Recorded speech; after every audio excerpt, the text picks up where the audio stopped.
সুপ্রিয় দর্শক, স্বাগত জানাচ্ছি আমাদের বিশেষ সংবাদ বিশ্লেষণে। আজকের প্রধান শিরোনাম, ৬৬ মিলিয়ন বছর আগের এক মহাবিপর্যয়, পৃথিবী থেকে বিলুপ্ত হলো ডাইনোসর যুগ।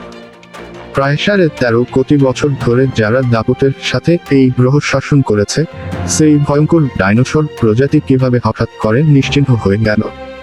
কি ছিল সেই প্রলয় যা পৃথিবীর মোট জীববৈচিত্র্যের ৭৫%কে রাতারাতি মুছে দিয়েছে?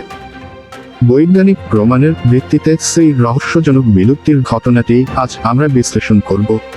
তাহলে শুরু করা যাক। সুপ্রিয় দর্শক, বিজ্ঞানীরা এখনও প্রায় নিশ্চিত মেক্সিকোর উপসাগরে সেই ভয়াবহ আঘাতই। ডাইনোসরদের বিলুপ্তির প্রধান কারণ ছিল বিশাল আকারের এক গ্রহাণুর আঘাত। ঘটনাটি ঘটেছিল ক্রিটেসিয়াস যুগের একেবারে শেষ দিকে, প্রায় ৬৬ মিলিয়ন বছর আগে।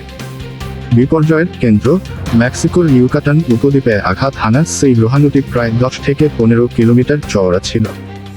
এর আঘাতেই তৈরি হয় সুবিশাল চিকসুলু ক্রেটার বা গর্ত।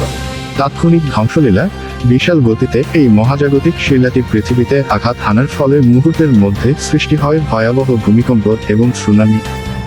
মেক্সিকো উপসাগরীয় অঞ্চলে লাখ লাখ ডাইনোসর সহ অন্যান্য প্রাণী এই আঘাতেই মারা যায়। তবে এই গ্রহাণুর আঘাতের চেয়েও মারাত্মক ছিল এর পার্শ্ব প্রতিক্রিয়া।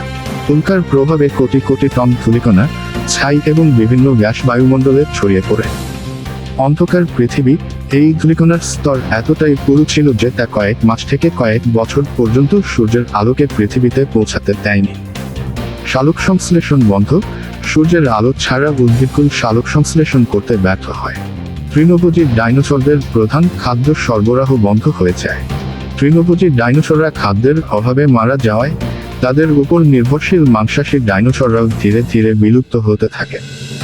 সম্পূর্ণ খাদ্য শৃঙ্খল ভেঙে পড়ে, তাপমাত্রা দ্রুত হ্রাস পেয়ে তারপরে ডাইনোসরদের বিলুপ্তি নিয়ে আরও একটি বহুল প্রচলিত তত্ত্ব হলো আগ্নেয়গিরি বা অগ্ন্যুৎপাত।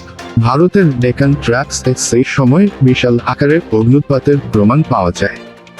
ডাইনোসরের বিলুপ্ত নিয়ে আগ্নেয়গিরির যে ভূমিকা রয়েছে, কিছু বিজ্ঞানী মনে করেন এই অগ্ন্যুৎপাত থেকে নির্গত গ্যাস ও জলবায়ুর পরিবর্তন ঘটিয়েছিল এবং ডাইনোসরদের বিলুপ্তিতে ভূমিকা রেখেছিল।